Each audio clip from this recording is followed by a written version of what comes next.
सुधा और राकेश के 3 बेटे थे। शादी के बाद तीनों माँ बाप से दूर रहते और सिर्फ त्योहारों में आते। माँ जी, पिताजी, अगली बार आप लोग हमारे घर आइएगा। अरे नहीं बहू, सब यहीं आ जाते हैं तो घर खिला खिला लगता है। हाँ बहू, तू हमेशा बुलाती है तो जरूर आएंगे तेरे पास भी। हाँ हाँ, दीदी का घर बड़ा जो है, सब कुछ अपनी शादी के बाद दीदी को ही तो दे दिया था। हमें भी दिया होता तो हम भी बड़ा घर लेते। क्यों सुनील? अरे नहीं नहीं, पापा ने सबको एक बराबर ही दिया है। छोटी बहू, क्या चाहिए तुम्हें, बोलो।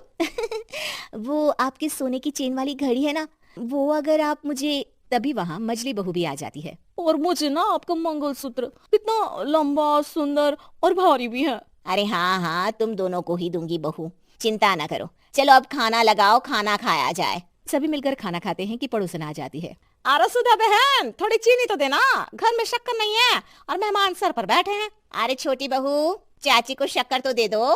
अरे मजली दीदी, आप दे दीजिए ना, मैं यहाँ कम आती हूँ तो मुझे पता ही नहीं है कि सासू माँ सारी चीजें कहाँ रखती है। और तुम, मैं कौन सा यहाँ रोज शक्कर फाँकने के लिए आती हूँ, मुझे भी नहीं है पता। तभी बड़ी बहू हाथ में चीनी की कटोरी लेकर आती है। चाची, शक्कर आप लोगों का बड़ा सहारा है माँ जी और पिताजी को, वरना हम लोग तो यहाँ रहते ही नहीं। आप जैसे पड़ोसी हैं तो हम निश्चिंत है। और जीती रहे बहू, अब तो ये घर पड़ोस कम परिवार ज्यादा लगता है। सुधा अपनी बड़ी बहू को देखकर बहुत खुश रहा करती थी। वो उससे अक्सर घंटों बात भी किया करती, लेकिन दोनों दूसरी बहुओं का भी वो समझती थी कि शायद छोटी है, वक्त आने पर संभल जाएंगी। समय आ जाता है जब सभी को वापस जाना होता है।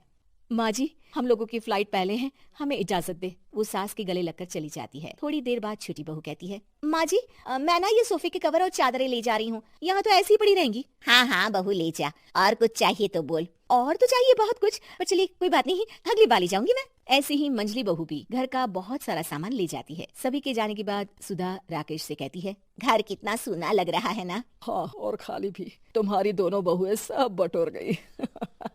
अरे ठीक है ना, हम दोनों ही तो हैं, कितना सामान लगेगा। फिर उन लोगों की नई गृहस्थी, इतना मत सोचा करे। समय बीतता है। ऐसे ही हर साल त्योहारों में सुधा और राकेश के बच्चों की बहू आते और जाते वक्त ढेर सारा सामान पैक कर कर ले जाती। लेकिन कुछ ही सालों में सुधा का देहांत हो जाता है। पिताजी, आप यहाँ अकेले क्या करेंगे, हम लोगों के साथ चलिए। अरे नहीं नहीं बहू, इस घर में सुधा की यादें हैं, मैं उसे नहीं छोड़ सकता हूँ। अब तुम लोगों की माँ नहीं रही। देख लो, वैसे तो मैंने उसके जीते जी सब कुछ दे दिया है, लेकिन कुछ उसका पर्सनल कीमती सामान था जो ये है, ले लो। सामान में होती है एक घड़ी और एक मंगलसूत्र। माँ जी ने कहा था कि वो ये घड़ी मुझे देंगी। हाँ हाँ, पिताजी, माँ ने सबके सामने ये घड़ी सरिता को देने के लिए कहा था। उठा लो सरिता माँ की घड़ी। अब क्या था, छोटी बहू फट से घड़ी उठा लेती है। और पिताजी, ये मंगलसूत्र तो माँ ने मुझे ही देने को कहा था, याद है ना। वो सभी की ओर इशारा करती है। तू भी ले ले ये हार बेटा, कोई बात नहीं। मंजली फटाक से हार उठा लेती है। ससुर बड़ी बहू की तरफ देखते हैं। तुझे क्या दूं बेटा? पिताजी, माँ ने एक चीज मेरे लिए भी रखी है। सभी के कान खड़े हो जाते हैं कि आखिर सास ने क्या रखा होगा बड़ी के लिए। अरे माँ जी तो दीदी से प्यार भी ज्यादा ही करती थी, हमेशा उनसे बात किया करती। जरूर कोई बड़ी और अपनी प्रिय चीज दी होगी दीदी को। और देख लेते हैं ना, वरना तो हम भी बराबर का बंटवारा करेंगे।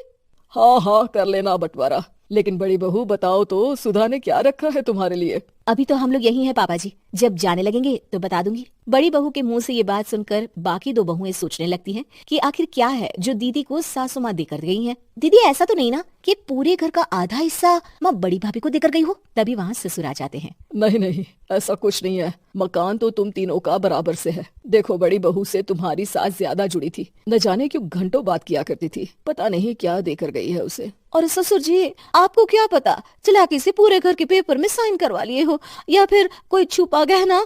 आखिर मकान पूरा तो आपने सासू माँ के नाम ही कर रखा था ना।